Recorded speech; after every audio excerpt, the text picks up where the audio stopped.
Inflation sucks. It sucks to be going into this economic downturn. That's such a nice way to put what we're going into here. And I know it's going to be a bit of a downer. We got to talk about some crappy numbers. What else can we do but laugh? We are, however, in the early stages. Please understand that and prepare accordingly. I don't tell you that to scare you. I tell you that so you can make preparations, whatever preparations you can make. We are not, just about to come out of this economic downturn. This is the beginning. This is the beginning. All right, 8.3% inflation. That's the news of the day. They were expecting it to be lower. Before you get ahead of yourself there, why were they expecting it to be lower? Because gas was down. Well, that's great, right? We've solved that. No. You don't understand.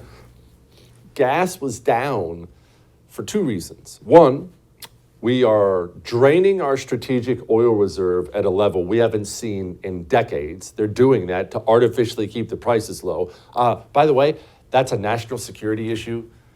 We need a large strategic oil reserve in order to conduct any kind of a large-scale war. If we don't have that oil, we're simply going to lose. You realize that, right?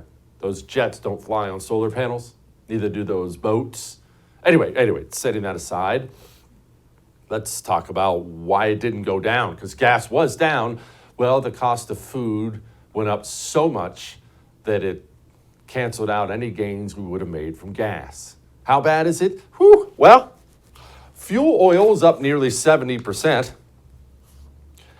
Gas 26, airfares 33, eggs 40, milk 17, groceries 13.5, electricity 16. Oh, and by the way, your earnings, real hourly earnings, they're down close to 3%. That is catastrophic for people, especially people on the lower end of the economic spectrum. If you're lower middle class or poor, this does more than hurt. You're watching your standard of living evaporate. I hear these stories from people all the time now, even middle class people saying, hey, my power bill's so bad, I don't know what to do. Hey, we're having to cancel this. Hey, we cut cable. Hey, we're already seeing standard of living going down. And one of the things we talked about before on the show, and I find it fascinating, is how bad Joe Biden lies, how much he lies. And again, I'm not a child. All politicians lie and all presidents lie. Republicans and Democrats, they all lie. Fudge the truth a little here, lie about that there. This administration, I don't know whether it's arrogance, whether he's just a full-blown sociopath. That's probably it, because he has made a whole career out of this. They tell lies that are blatant. We got horrible inflation numbers out there today. Oh, Joe says we're resurging. Building an economy that finally works for working families. We started with the American Rescue Plan. That's taken us from economic crisis to economic resurgence. Man, that's great news. Here I was worried. Joining me now, my friend Carol Roth, recovering investment banker, author of the book, The War on Small Business. I got to be honest, Carol, I woke up today, rolled over, wiped the sleep out of my eyes, saw these inflation numbers, and I was worried. But then I heard Joe Biden. Now, I'm not stressing a thing. Yeah, he got the word surging and resurgence mixed up. The inflation is surging, but that is not a resurgence of the economy, or perhaps it is in his world in a good way. But I mean, my goodness, today's inflation report, which we were hoping would give us, some, not great news, but at least a path to say things are getting better, was just a hot mess on every single facet. On the headline number, on the core number, which takes out food and energy month over month. Like, there was no way to slice and dice it where we could go, well, here's something good that we could hang our hat on. I guess perhaps that it didn't go up year over year, but, we kind of knew that wasn't going to happen anyway. But yeah, I mean, great to live in Joe Biden's world where, all you have to worry about is what flavor pudding snack you're going to have that night. So good for him. Carol, okay, now I want you to unpack this for people, for me. Headline number versus core number. What are those things? So the headline print is the CPI on a sort of year-over-year basis that everybody looks at. It looks at all different facets that they calculate in terms of inflation. This is just one measure of inflation. As we've talked about before, it's somewhat of a misnomer. They have manipulated the calculations so many times, since the 1980s, that it doesn't really truly reflect the pain that you are feeling, but it is a data point that we use, and we all kind of take it with a grain of salt. The core number is when they back out food and energy. Their thoughts are, well, no matter what happens, people aren't going to change their lives. It's not going to change demand much because obviously you need to eat, you need to put gas in your car. So it's a secondary measure of inflation, and we knew that energy prices, had been going up and then coming back down again. The gasoline from month to month was a much better number, but increases in food prices, increases in shelter prices, and increases in medical care services more than wiped out any of the gains, quote unquote gains, were made on a month to month basis from having those lower gasoline prices. Slightly lower. And again, these are lower from the top. These are not lower from like a year ago or a couple of years ago.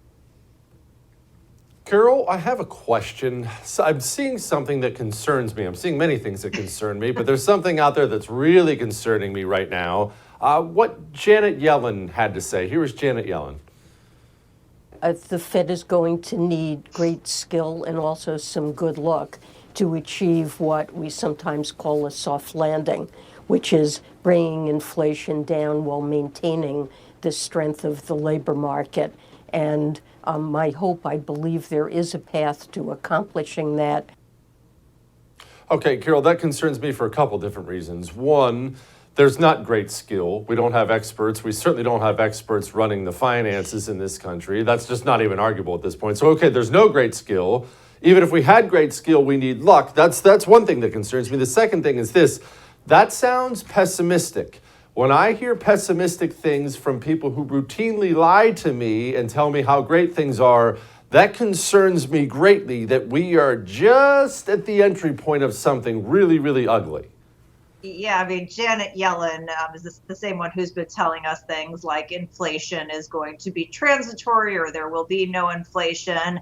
And we have to look at, $600 account purchases online to make sure that we're making the billionaires pay their fair share. So when Janet Yellen is expressing some concern, that is the optimistic spin. And the challenge is that you have the Federal Reserve, which, as you said, are not experts. They've created this situation, and now they have just a very limited number of things that they could do to try and fix it.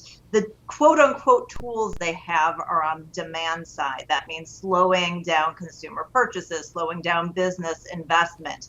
The issue that we have in the economy is not on the demand side per se. It's the mismatch between supply and demand. And really it's a supply issue. We don't have enough food. We don't have enough labor. We don't have the right amount of energy to create that match. And unfortunately, the Federal Reserve cannot print workers. They cannot print oil, they cannot print food. So they're stuck with the only thing that they can do, and that is trying to slow things down via interest rates. And so that means if they are trying to slow the economy, they're trying to slow the economy. And so given that sort of scenario and the fact that they're not going to be able to fix supply, that's the concern. And the concern is that seeing these high inflation numbers, it's going to get them to be even more aggressive, even though it's not the right tool to fix the problem that we have at hand. Okay, so let me see if I understand this correctly. We're already in a recession. I don't care how many times they try to change the definition. We are officially in a recession. Right. And they're trying to slow the economy down more. Carol, this all sounds terrible. It does, and the government is trying to thwart their efforts by spending more on a government basis as well. And that's just what's going on here, Jesse. Then you have what's going on internationally. Obviously, we know Europe is in a world of hurt, completely self-inflicted because of the energy costs. And China is having massive problems because the real estate bubble is popping. So we have all of these factors that could contribute to a massive global recession at the same time. And that's, not even taking into account all the things we just talked about. And so the Fed into all of this is like, yes, we're going to have to go higher. And this number, we were expecting that they were going to probably have, 75 basis points, which is 0.75% raise in a couple of weeks here. There was a possibility if we got a number that looked like inflation, demand destruction was bringing down inflation, that maybe it would be a little bit less than that. But now the market is pricing in, well, it could actually even be worse. And again, the Fed was wrong on the way down. They were wrong on the way up. And if you go back to March of 2020, the Fed, the government, they all said we had to do these emergency measures so they could save the economy. And what did they do? They destroyed the economy. So we need to take this power away from them because we're the ones paying the price, quite literally, for this. Carol, I could spend an hour with you unpacking the Chinese markets and things like that, but let's talk about this really briefly. The debt, the national debt. Because when I see things like the Fed predicting massive rate hikes, which they're going to use to try to prevent hyperinflation, I say to myself, okay, well, interest rates are a funny beast, especially when you have a $31 trillion national debt. Can you merge those two worlds, raising interest rates and a $31 trillion national debt? That sounds like a freight train. Yeah, so the Fed has already come out and said that the current path of government spending is unsustainable. Shocking to all of you that are listening, I know. Wow. The challenge is as the Fed keeps raising their target interest rates, it flows through the rest of the cost of financing, not on a one-to-one basis. It's not like it's a 1% increase and that means then the government has to pay 1% more in treasury, but it keeps putting upward pressure on it. And as the government needs to pay more for the debt that they have, the $31 trillion of debt that has varying maturities, the last time I looked at it, I think it was like somewhere between 5 and 6 years, every 1 percentage point increase in the cost of their debt is another $300 billion that we need to spend in interest to service that debt. So that is money that is going to come out of other spending. And you know what that means, that either they're going to have to raise taxes or doing all of those things.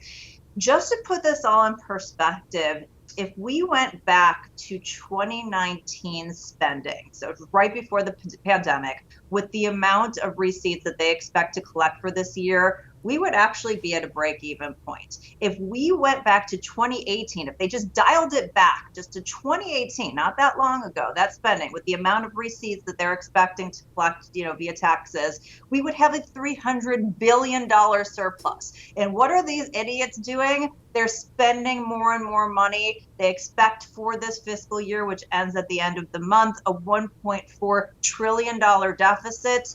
And, we've seen all of the spending that they've put in place, and that's not even included in that. So that's just going to continue to increase. As I said, again, it destroys our purchasing power. It destroys everything that we're working for, and it threatens the economic security of our country.